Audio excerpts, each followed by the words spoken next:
Message check کرتے رہتے ہیں کہ پتہ نہیں کس فرینڈ کا میسج آیا، اور جو جتنا قریبی دوست ہوتا ہے اس کے میسج کو ہم اتنی اہمیت دیتے ہیں۔ اب ہم یہ بتائیں کہ رب سے زیادہ قریب کوئی ہمارے لیے ہو سکتا ہے؟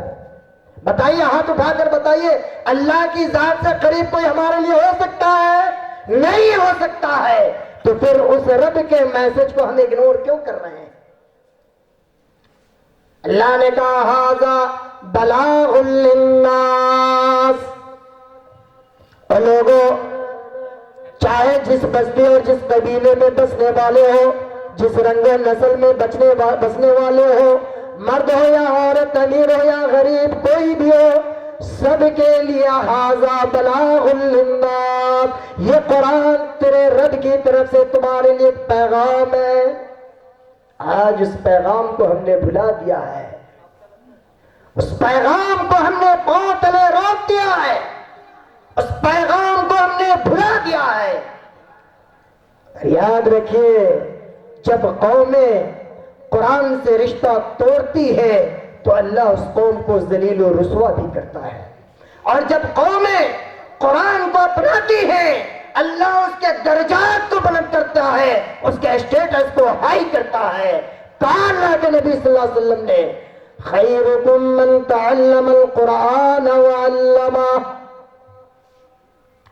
دارالعلوم صدیقیہ میں پڑھنے والے یہ چھوٹے چھوٹے بچے جو صبح شام قرآن کی تلاوت کر رہے ہیں، جو شریعت کا علم حاصل کر رہے ہیں، اور ان کو پڑھانے والے ان کے اساتذہ، آج سماج ان کو بڑی حقارت بڑی نگاہوں سے دیکھتی ہے۔ ہمارے سماج میں کوئی بچہ میٹرک میں ٹاپ کر کے آ جائے، انٹر میں ٹاپ کر کے آ جائے، سمانت ہر سنستھا اور ہر نیتا چاہے گا کہ ہم اس کو سمانت کریں۔ اور دیکھیے سوشل میڈیا پر کنگریچولیشن، مبارکباد کی لائن لگ جاتی ہے۔ سماج میں کوئی بچہ حافظ قرآن بن کر آتا ہے، کوئی فرق نہیں پڑتا، کوئی فرق نہیں پڑتا۔ ارے وہ قرآن کا حافظ ہے، کسی غریب کا بیٹا ہوگا، وہ قرآن کا حافظ ہے، کسی ہل جوتنے والے کا بیٹا ہوگا، وہ قرآن کا حافظ ہے، پھٹی چٹائیوں پر بیٹھ کر پڑھ کر کے آیا ہے، کیا حیثیت ہے اس کی، کیا ہے حقیقت اس کی؟ وہ محلوں میں رہنے والا نہیں ہے، وہ جھوپڑیوں میں زندگی گزارنے والا ہے۔ مسلمانوں، پوری کائنات کے امام، اور اے میرے وہ عزیزوں جو قرآن کی تعلیم حاصل کر رہے ہو، اور اے میرے وہ پیارے بھائیوں جو قرآن کی تعلیمات پر مامور ہو، بڑا پیارا پیغام ہے آپ کے لیے اللہ کے نبی صلی اللہ علیہ وسلم کی زبانی۔ دنیا کی ساری صداقتیں جھوٹی ہو سکتی ہے، بڑے بڑے جو مفکرین ہیں، جو سیاستداں ہیں، ان کی باتیں جھوٹی ہو سکتی ہیں، لیکن مصطفیٰ جان رحمت کی باتیں اسد صاحب جھوٹی نہیں ہو سکتی۔ انہوں نے یہ گارنٹی دے دیا ہے، کیا؟ خیرکم من تعلم القرآن وعلمہ۔ اس دھرتی پر بسنے والے چاہے جتنی اونچائی پر ہو،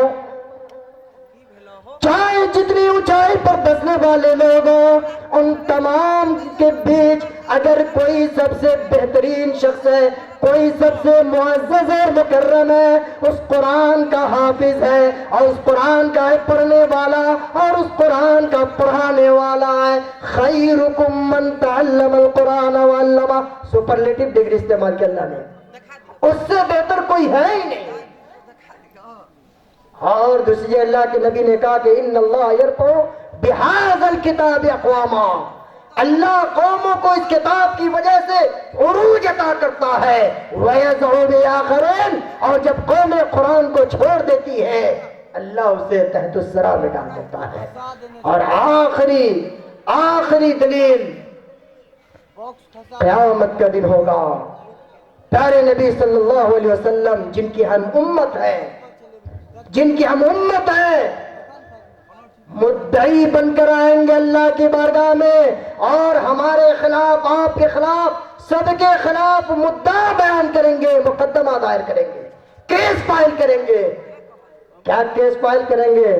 آج صبح ہوتی ہے، دیکھیے مسلم بستیوں کی حالت یہ ہے کہ فجر کی نماز کے وقت نہیں پتہ چلتا کہ یہ انسانوں کا معاشرہ ہے، یا مسلمانوں کا معاشرہ، اتنی طویل اتنی بات تو ضرور سمجھ میں آتی ہے کہ یہ قبرستان کا کوئی ایریا ہے، سارے مردے سو رہے ہیں، سماج کے دو چار بوڑھے نہ ہو، اللہ کی قسم فجر کی نماز میں مسجد کے تالے نہیں کھلیں گے۔ یہ حالات ہیں مسلمانوں کے، یہ حالات ہیں مسلمانوں کے۔ بہرحال اللہ کے نبی صلی اللہ علیہ وسلم بارگاہ الہی میں حاضر ہوں گے، کیس فائل کریں گے۔ قرآن کیا کہتا ہے اس سلسلے میں؟ وقال الرسول یا رب ان قوم اتخذوا هذا القرآن مہجورا۔ اے اللہ، یہ میری امت کے بڑے بڑے مجرمین یہاں موجود ہیں، مال و دولت کی کثرت تھی، سب کچھ کی کثرت تھی، ہم نے اے اللہ تو نے وقت پر اسے روزی عطا کی، تو نے اسے کھانا اور لباس عطا کیا، بیوی اور بچے عطا کی، دنیا کی ساری نعمتیں عطا کی، اس کے باوجود بھی یہ مجرم بنا رہا ہے، پوری زندگی جرم میں ہی اس نے گزار دی۔ جرم کیا بیان کیا جائے گا؟ ان قوم اتخذوا هذا القرآن مہجورا۔ اے اللہ، یہ میری قوم کے لوگ ہیں جنہوں نے قرآن کو چھوڑ دیا تھا۔ تو میرے مسلمان بھائیوں بزرگوں، ضرورت اس بات کی ہے کہ ہم ان اسباب کو جاننے کی کوشش کریں جن اسباب کی بنیاد پر آج ہم ذلیل و رسوا ہو رہے ہیں، یا پھر ہم جگہ جگہ ٹارگٹ کیے جا رہے ہیں۔ ہمارے پاس ایمان کی طاقت ہے، دولت ہے، قرآن و سنت کی دولت ہے، توحید کی، ہم اس کو اپنائیں اور مضبوطی کے ساتھ اپنائیں، اور پھر یاد رکھیں جب مخلص ہو کر موحد بن کر قرآن و سنت کی تعلیمات کو ہم اپنائیں گے اور آپسی اختلافات کو ختم کر کے جب ہم آگے بڑھیں گے یونائٹ ہو کر، متحد ہو کر، تو پھر دنیا جب ہم اس کی طرف نگاہوں کو جب دوڑائیں گے تو دنیا ہم سے خوف کھائے گی، اور اس وقت دنیا ایک بار پھر ہمارے قدموں پہ گرنے پہ مجبور ہوگی۔ دعا ہے رب العالمین سے کہ اللہ پاک تمام امت مسلمہ کو عروج عطا فرمائے، قوت عطا فرمائے۔ اللہ رب العالمین ہم سب کے دلوں کو جوڑ دے، ہم سب کے دلوں میں الفت و محبت پیدا کر دے، ہم سب کو ایمان کی بنیاد پر ایک رہنے کی توفیق عنایت فرمائے۔ آمین۔ وآخر دعوانا الحمدللہ رب العالمین۔